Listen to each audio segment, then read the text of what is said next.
Commissioner గారు చెప్పారు, state election commissioner గారు. అలాగే నిన్న కూడా వైఎస్ఆర్ కాంగ్రెస్ పార్టీ తరఫున చంద్రబాబు నాయుడు గారు సతీమణి గారు పురంధేశ్వరి గారు భువనేశ్వర్ గారు మన్నించండి, చంద్రబాబు నాయుడు గారు సతీమణి గారు భువనేశ్వరి గారు నిన్న ఆవిడ ఎన్నికల నియమావళికి విరుద్ధంగా పక్కన ఎన్నికల్లో పోటీ చేసేటువంటి తెలుగుదేశం పార్టీ అభ్యర్థులు అలాగే ఎమ్మెల్సీ వీళ్ళందరూ ఉండగా ప్రజల్ని ప్రలోభ పెట్టేటువంటి ప్రయత్నం కింద వచ్చేటువంటి చెక్కుల పంపిణీ కార్యక్రమం ఎన్నికల నియమావళికి విరుద్ధంగా ఆవిడ చెక్కులు పంచిపెట్టడం అనేది సాక్షాత్తు వాళ్ళ ఈనాడులోనే అచ్చు వేశారు. అమ్మగారు చెక్కులు పంచి పెడుతున్నారని చెప్పని ఇది ఎన్నికల నియమావళికి విరుద్ధం కాబట్టి ఖచ్చితంగా దాని మీద చర్యలు తీసుకోమని నిన్న ఇవ్వటం జరిగింది. ఈరోజు కూడా అయ్యా సిఇఓ గారు నిన్న ఇచ్చాం, దాని మీద ఏం చర్యలు తీసుకున్నారని కూడా వారిని అడిగాం. నేను జిల్లా కలెక్టర్లకి ఆ సంబంధిత జిల్లా కలెక్టర్కి రాస్తున్నాను, రాసి ఖచ్చితంగా ఎన్నికల నియమావళికి విరుద్ధంగా దాంట్లో చెక్ ఇవ్వటం అనేది పొరపాటు, చెక్ ఇవ్వటం అనేది కరెక్ట్ అయితే కనుక చర్యలు తీసుకోమని చెప్పని కూడా కలెక్టర్లకి ఆదేశాలు జారీ చేస్తాను సంబంధిత కలెక్టర్ అని కూడా వారు చెప్పడం జరిగింది. ఇది మరొకసారి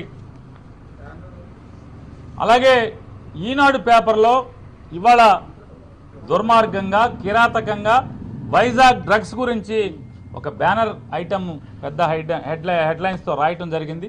దానిలో అంతా కూడా నల్ల ఇంకుతో రాసే నల్ల సిరాతో రాసే వార్త కంటే కూడా విషాన్ని ఉపయోగించి జగన్మోహన్ రెడ్డి గారి మీద విపరీతమైనటువంటి ద్వేషంతో కూడిన విషం అనే సిరాతో రాసినటువంటి వార్త ఎన్నికల కోడ్ ఆఫ్ కండక్ట్ కింద మోడల్ కోడ్ ఆఫ్ కండక్ట్ కింద వస్తుంది. అది బేస్లెస్ ఎలిగేషన్స్ ఈ రాష్ట్ర ప్రభుత్వానికి వైఎస్ఆర్ కాంగ్రెస్ పార్టీకి మా నాయకుడు జగన్మోహన్ రెడ్డికి ఆపాదించేట్టుగా కిరాతకమైన వార్తలు ప్రజల్లో ఇమేజ్ డ్యామేజ్ చేసేట్టుగా ఈనాడు తప్పుడు వార్తలు రాస్తుంది. కాబట్టి ఈనాడు మీద కూడా చర్యలు తీసుకోమంటే దానికి కూడా చెప్పాం. అంటే ఆయన ఎలక్ట్రానిక్ మీడియా మీద గైడ్ లైన్స్ ఉన్నాయి కానీ ప్రింట్ మీడియా మీద లేదు అంటే వారికి కూడా చెప్పాం. మేము ఒక ఉత్తరం మీకు ఇస్తామండి, రిప్రజెంటేషన్ ఇస్తాం, మీరు ఢిల్లీలో ఉన్నటువంటి ప్రధాన ఎన్నికల అధికారికి కూడా రాయండి.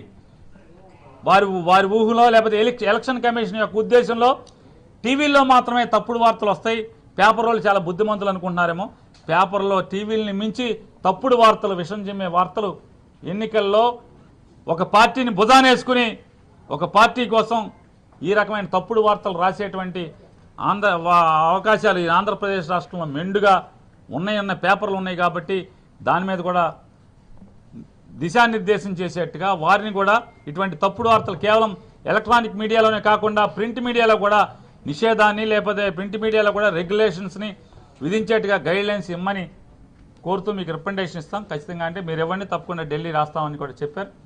ఇవన్నీ కూడా ఈరోజు అంటే ఆంధ్రప్రదేశ్ చీఫ్ ఎలక్టరల్ ఆఫీసర్ గారి దగ్గర వైఎస్ఆర్ కాంగ్రెస్ పార్టీ పెట్టుకున్నటువంటి అభ్యర్థనలు విన్నపాలు.